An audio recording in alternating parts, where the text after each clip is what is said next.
So tonight, I prepared a story for you. So sometimes as an artist in the world, you may lose inspiration.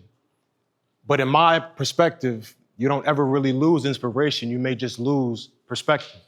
Sometimes you need to change your view in order to change the things that you look at. So tonight, I prepared a story about what our eyes are not seeing. So in a world of chaos, separation becomes sanctuary. The appreciation of true artistry is often defined as unrecognized love, clapped for by people that want to hear more about your pain than your peace. Beneath Central Park in the tunnel is where I first saw her. Her fingertips held experience like she'd done this before. Her hands held melodies that can cleanse a weary soul. See, I came to the Metropolitan Museum seeking a Basquiat painting. I ended up finding inspiration in the relationship between a cello's hum and a squirrel's hunger. You see, Chi was a young woman, no more than 5'4" in her early 20s. She flipped through her music book like someone sifting through memories. She had a cello case cracked open for money, but all people send is love. Her talent begged for currency, but her spirit yearned for a hug.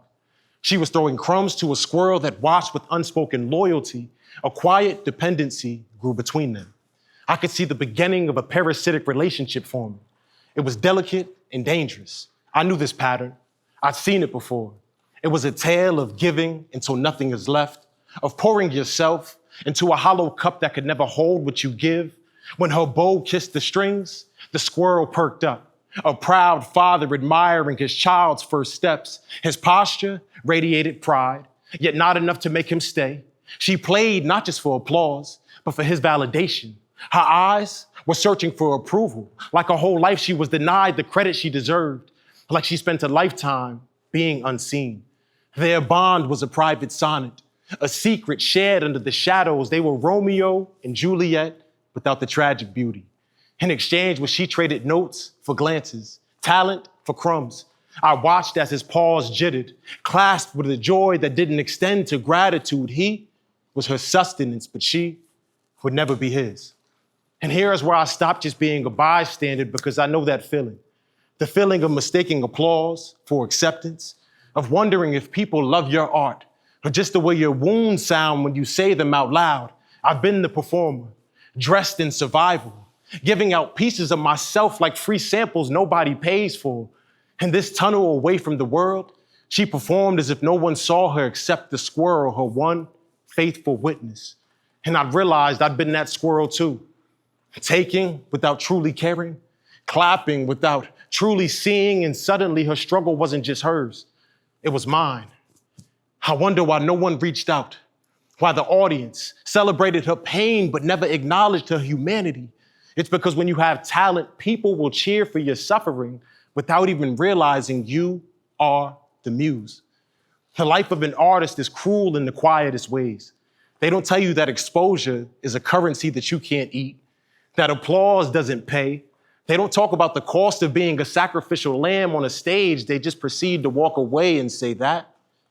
Now that was beautiful. We frame our trauma in metaphor and call it healing.